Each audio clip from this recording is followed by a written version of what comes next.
دوستان و بیننده عزیز را درود. امروز سه‌شنبه ساعت 9 20 دقیقه که ما دوباره سر کارم دوم. دیروز منج ما ساعت 11 و نیم یا 12 بجه کارش رو کردیم و نزو ساعه عمده این دنینج رسیده بل بخیره دیگه نزد تزده کنده رایی بل والا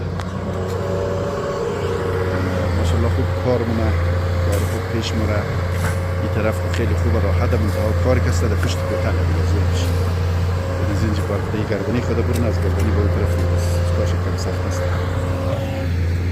مولا مرتضی خانزاده کار مونه پیش بل.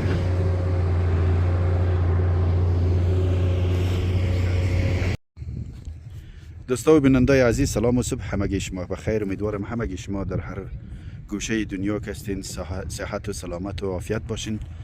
یعنی هم گزارش امروزی از کار سرک بند انسجام سبزچوب که سر کوتل بوم هم دی طرف تیر کده و دی طرف دی بند سنگیان از کار منن و بخیر دیگه کاری پاکت خلاص شده جو کمر کار منه بل زده کنده ریه و مزمینجی بخیر دیگه می طرف تر ریه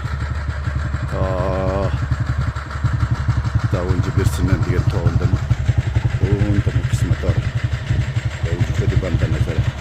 سلامت باشین، موفق باشین، جان شما